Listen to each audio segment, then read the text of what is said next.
Bonjour à toutes et bonjour à tous, soyez les bienvenus sur la chaîne Spirit Energy Therapy, la chaîne qui vous accompagne tout au long de votre ascension vers ce nouveau monde. Nouvelle vidéo ici de connaissances, de compréhension, de psycho-spiritualité et donc forcément énergétique puisque tout est lié. Comment apaiser votre âme pour des relations plus saines et épanouissantes, comprendre qu'est-ce qui bloque dans vos relations et surtout comment éviter les schémas répétitifs. Pourquoi certaines personnes vivent-elles des relations épanouies tandis que d'autres doutent, fuient ou s'attachent à l'excès? Une clé pour comprendre ces dynamiques réside ici dans les styles d'attachement et les blessures de l'âme. Identifier le vôtre, c'est déjà faire un pas vers une meilleure compréhension de vos réactions, une communication plus claire de vos besoins et un bien-être émotionnel renforcé. Alors, qu'est-ce que la psychospiritualité? Eh bien, c'est un pont entre psychologie et spiritualité. Je vais donc ici, dans cette vidéo, vous montrer le point entre les 4 styles d'attachement en psychologie et les 5 blessures de l'âme pour montrer comment ces deux approches se répondent.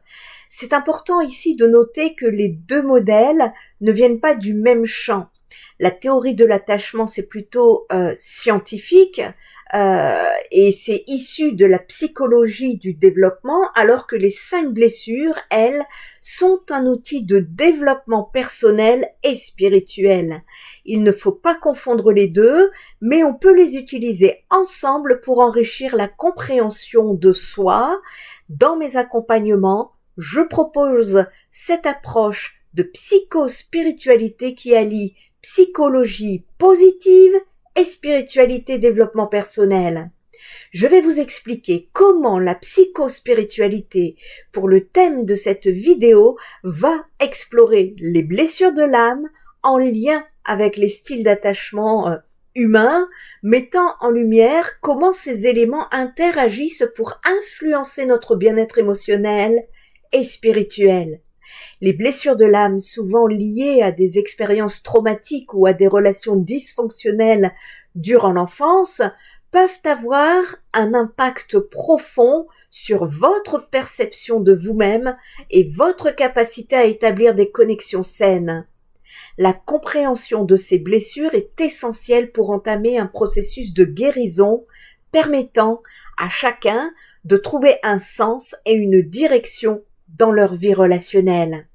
Les 4 styles d'attachement jouent un rôle crucial dans la façon dont les individus interagissent avec les autres et gèrent leurs émotions.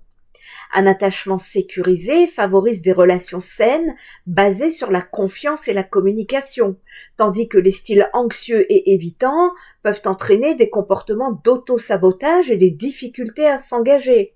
Quant au style désorganisé, il est souvent associé à des traumatismes non résolus qui affectent la capacité à former des liens stables. Ainsi, nous allons voir cela en détail. La psychospiritualité utilise ces concepts pour aider les personnes à comprendre comment leur style d'attachement influence leurs blessures de l'âme et leur expérience spirituelle également. En intégrant la psychospiritualité dans le processus de guérison, il devient possible de transformer ces blessures en une source de force et de sagesse.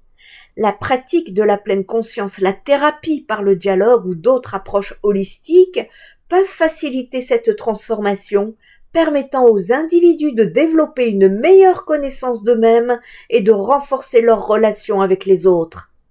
En se concentrant sur la guérison des blessures de l'âme et la promotion d'un attachement sécurisé, il est tout à fait possible d'accéder à une vie plus épanouissante où la spiritualité et la psychologie s'harmonisent pour favoriser votre croissance personnelle. Ce cheminement psychospirituel peut conduire à la guérison de l'esprit, du corps et de l'âme en favorisant une meilleure santé mentale, l'amour inconditionnel, la paix, la joie et la gratitude, ainsi qu'un sentiment profond de sens et d'éveil à votre propre soi suprême. Vous allez voir, c'est très intéressant et on vous le dit souvent, connais-toi toi-même. Alors, quelle est l'importance de connaître son style d'attachement? Eh bien, comprendre son style d'attachement, c'est reconnaître vos besoins dans la relation, vos limites face au stress et ce qui vous sécurise ou au contraire vous déstabilise. Cette conscience vous aide à adopter des comportements plus alignés avec votre bien-être, à transformer vos schémas relationnels et à gagner en sécurité intérieure. L'attachement, c'est un besoin fondamental qui est inscrit en nous tous. Dès la naissance, nous sommes biologiquement programmés pour nous attacher. Comme le disait d'ailleurs Donald Winnicott, un bébé seul n'existe pas. Un nouveau-né ne peut survivre sans un adulte qui veille à ses besoins primaires, nourriture, sécurité, mais aussi à ses besoins affectifs.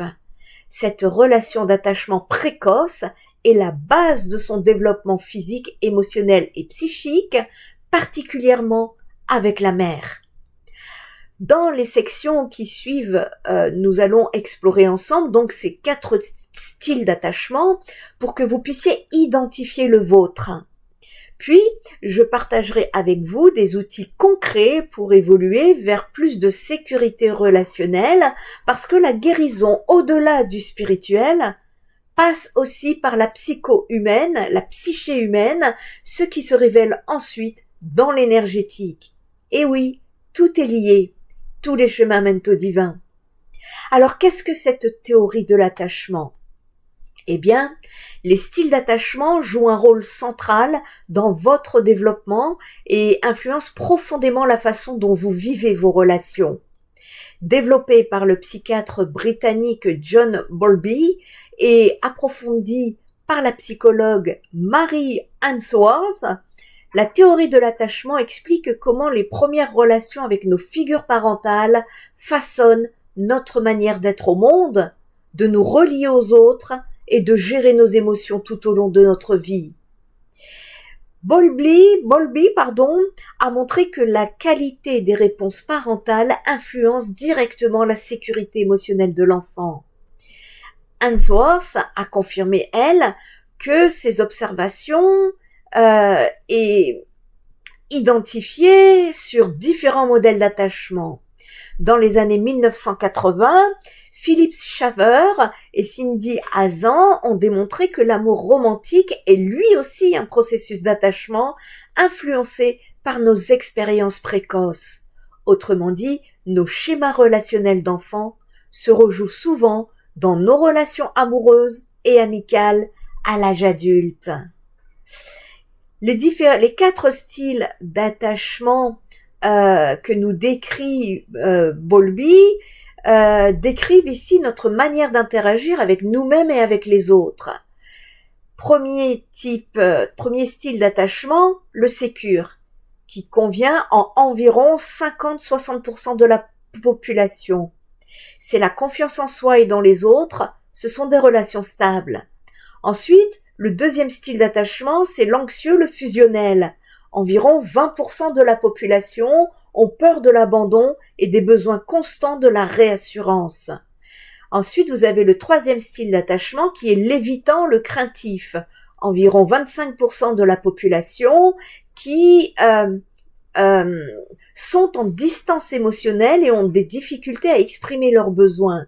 Et ensuite, le quatrième style d'attachement, c'est le désorganisé chaotique, qui représente environ 5% de la population, qui est un mélange de comportements anxieux et évitants et de relations instables.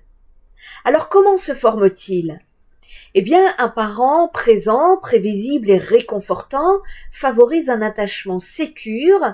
En revanche, un manque de disponibilité émotionnelle, des séparations répétées, une incohérence dans les réponses, un rejet, un traumatisme, une surprotection excessive ou encore une valorisation extrême de l'indépendance peuvent mener à un attachement insécure, c'est-à-dire anxieux, évitant ou désorganisé. Ces expériences influencent la perception de l'amour et de la confiance, la gestion de la proximité émotionnelle et la réaction face au stress dans les relations. Bonne nouvelle, sachez que rien n'est figé.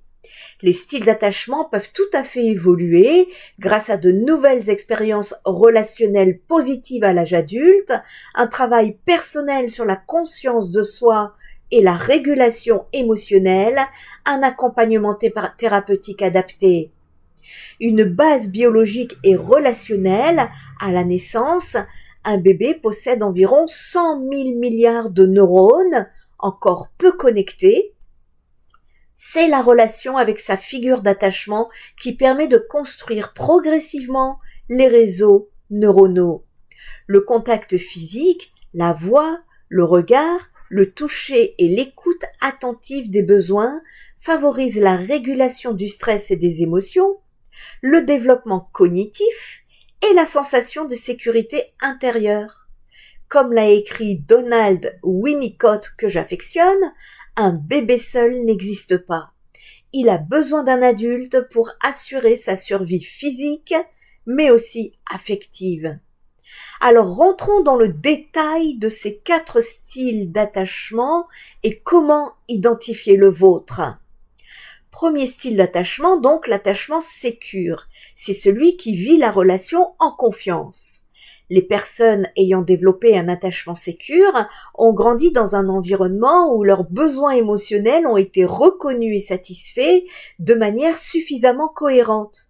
Et même si la vie les confronte parfois à des émotions complexes, elles parviennent plus facilement à créer des relations positives, à exprimer leurs sentiments, à demander de l'aide et à maintenir des liens équilibrés. Il y a 4 caractéristiques d'une figure d'attachement sécurisante. La première, c'est la force. Être une base de sécurité physique sur laquelle l'enfant peut compter. La deuxième, la sagesse. Poser sur l'enfant un regard d'adulte empreint d'une vision réaliste, adaptée et globalement positive du monde. Troisièmement, la sécurité affective, qui est d'offrir un refuge rassurant vers lequel l'enfant peut revenir lorsqu'il est en détresse. Le soutien, pour la 4e caractéristique, le soutien au développement, qui est d'encourager l'individualité de l'enfant et sa capacité à explorer le monde. Un enfant sécure est capable d'exprimer ses besoins de soutien et de proximité. Et pour que le processus d'autonomisation se déroule sereinement, il doit savoir qu'en cas de difficulté ou de stress, il pourra revenir vers son parent qui saura l'accueillir avec bienveillance et répondre à son besoin de réassurance. Quels sont ces signes d'attachement d'un sécure à l'âge adulte ? Eh bien, vous reconnaissez peut-être dans cet attachement si vous avez une bonne estime de vous-même, si vous avez confiance dans vos relations, si vous exprimez vos besoins sans crainte, si vous gérez les conflits avec ouverture et si vous percevez vos relations comme stables et positives. Deuxième style d'attachement, l'attachement anxieux fusionnel, c'est celui qui, au secours, soyez là pour moi.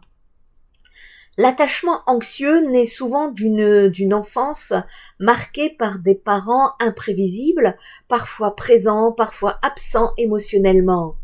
Résultat, adultes, on vit une peur de l'abandon, un besoin intense de proximité et une recherche constante de réassurance. Les origines fréquentes sont des réponses parentales incohérentes, des parents eux-mêmes anxieux ou instables, une protection excessive, la peur du monde transmise à l'enfant. La stratégie inconsciente est qu'il y a une hyperactivation qui multiplie les signaux d'attachement pour attirer et retenir l'attention de l'autre. Et alors, quelles en sont les conséquences ?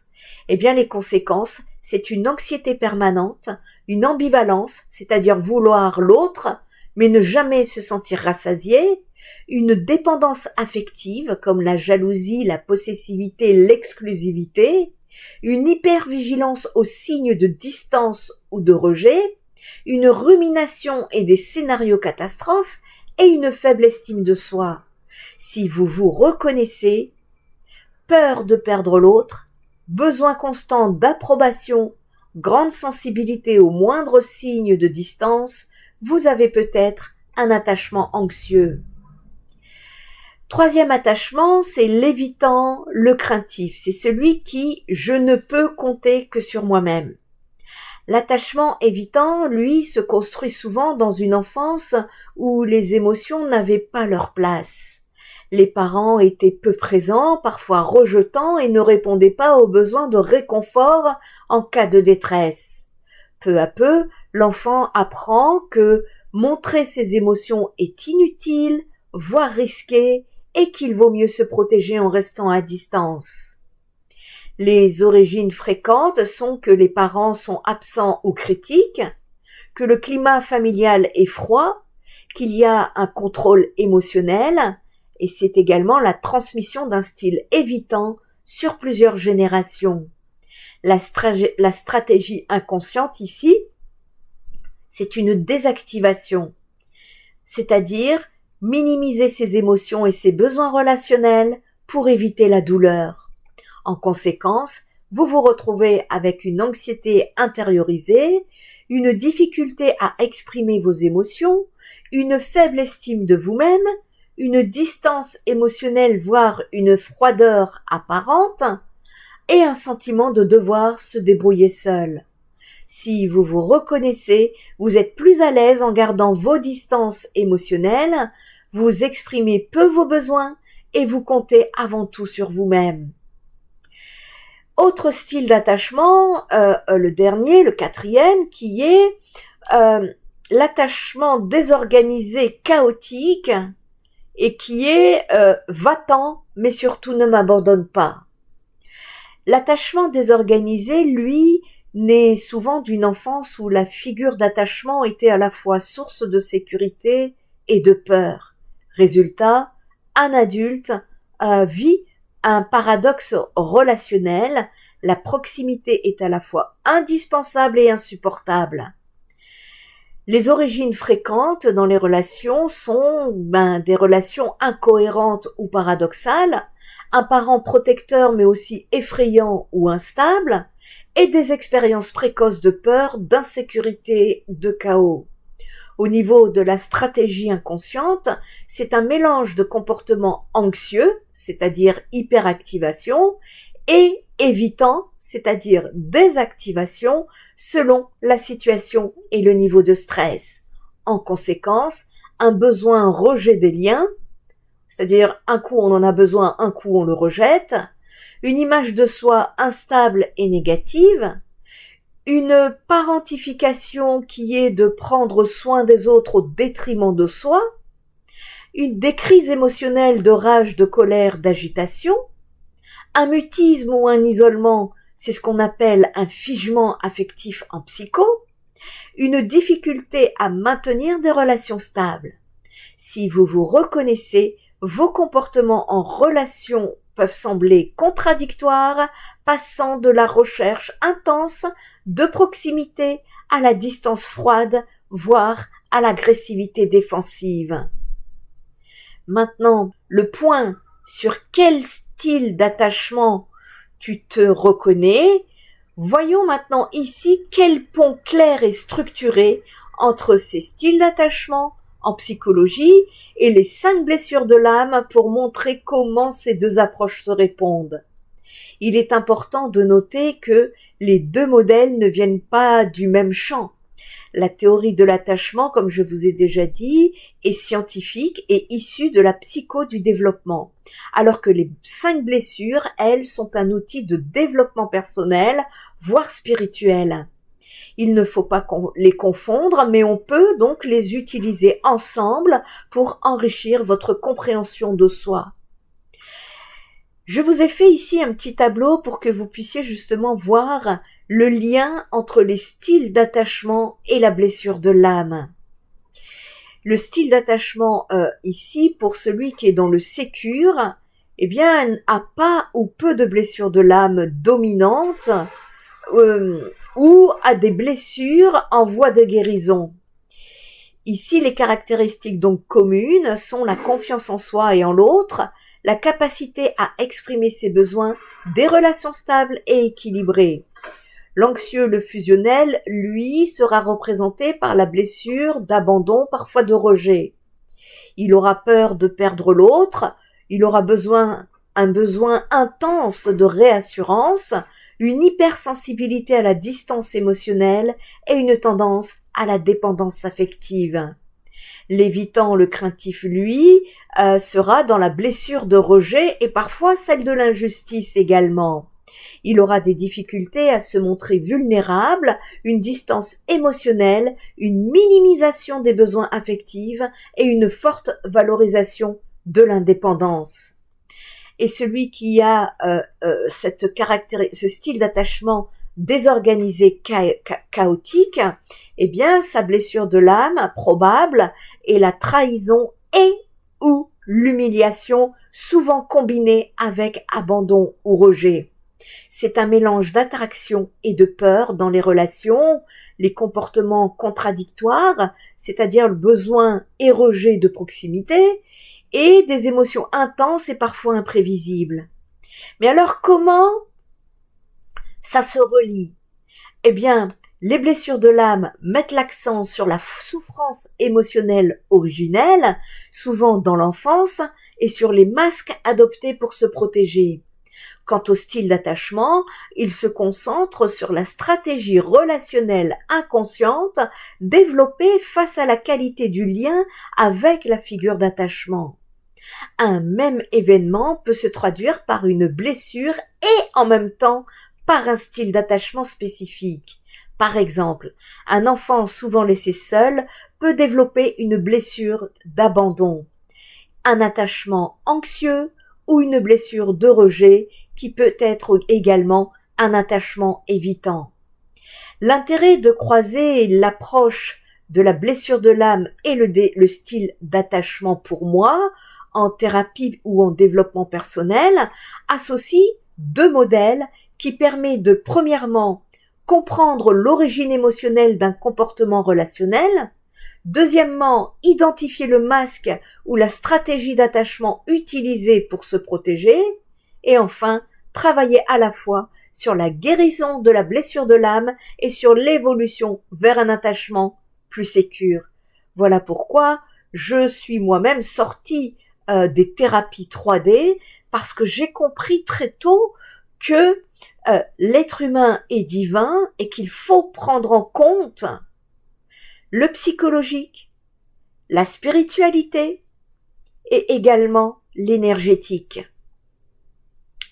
Et je dis bien ici que rien n'est figé, tout peut évoluer dans vos relations. Je dis bien espoir parce que rien n'est figé dans le temps. Les styles d'attachement peuvent tout à fait évoluer, sachez qu'il n'y a pas de fatalité, à condition de faire un travail sur vous-même. Cela prend du temps, cela se répare, cela se cicatrise, couche par couche.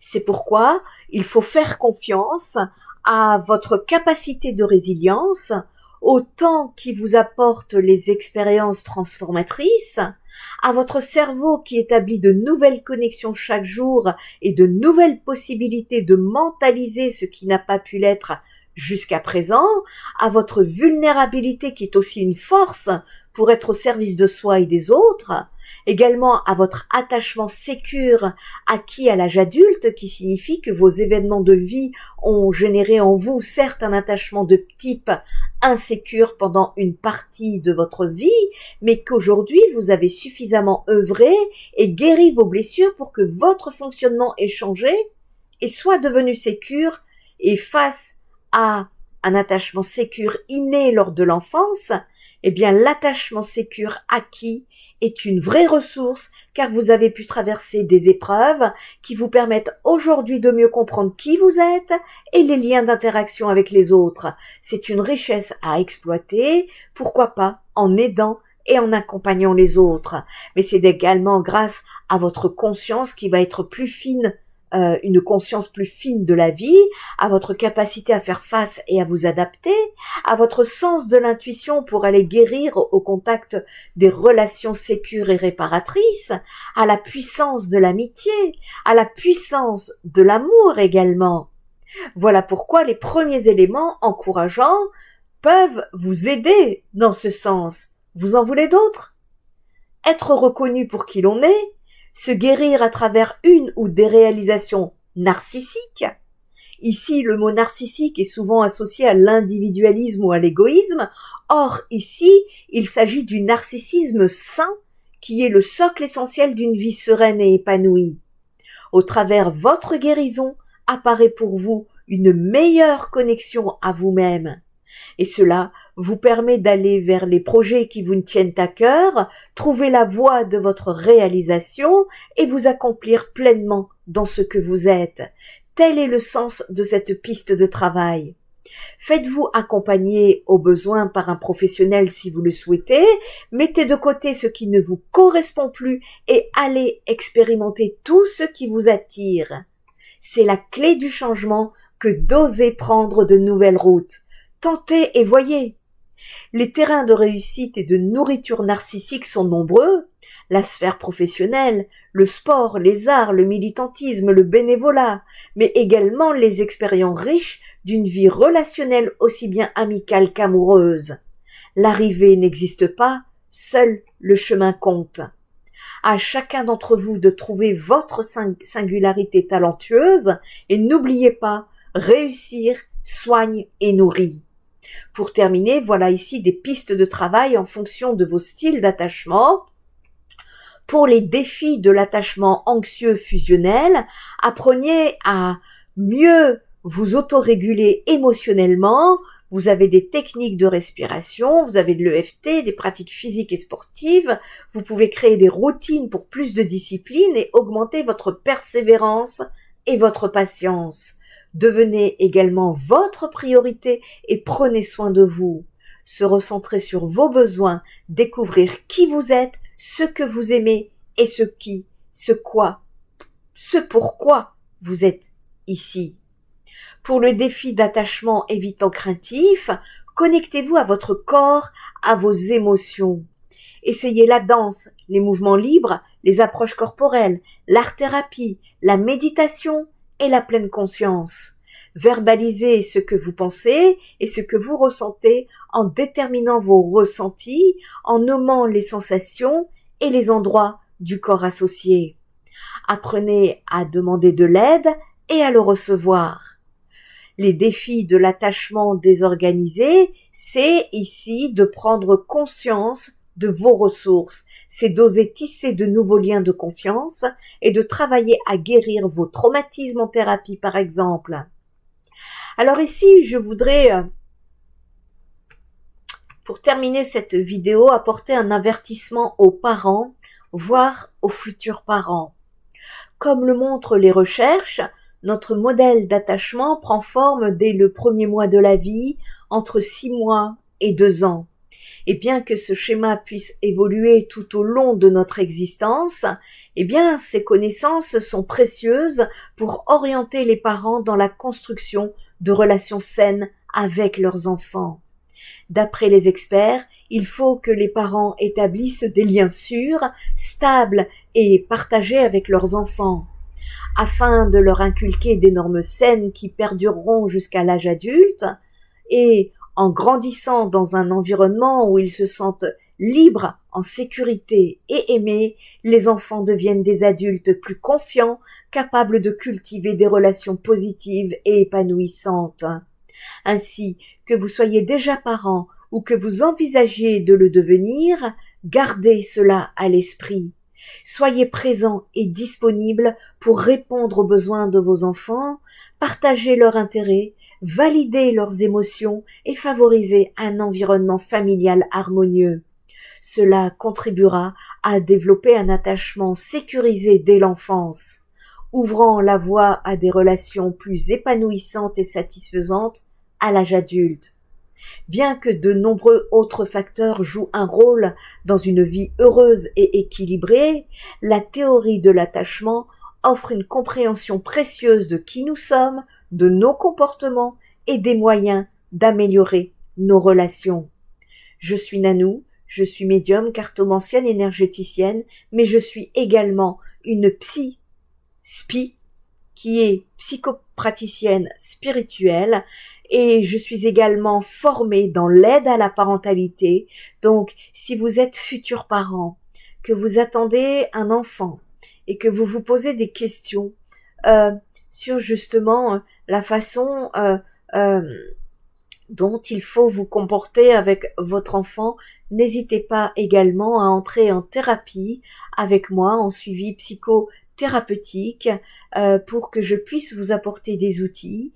J'ai été formée par le docteur Edwige Antier dans l'aide à la parentalité. J'ai également une formation de psychologie, de psychothérapeutique, de psychanalyse, du développement de l'enfant en passant à l'adolescent et l'âge adulte.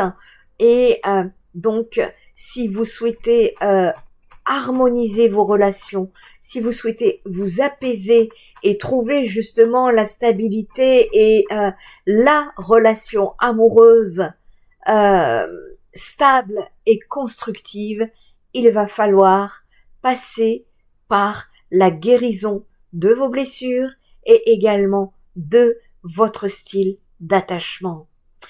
Spirit Energy Therapy vous accompagne justement dans ce sens pour que vous puissiez justement vous épanouir même au milieu du chaos. Cela est possible.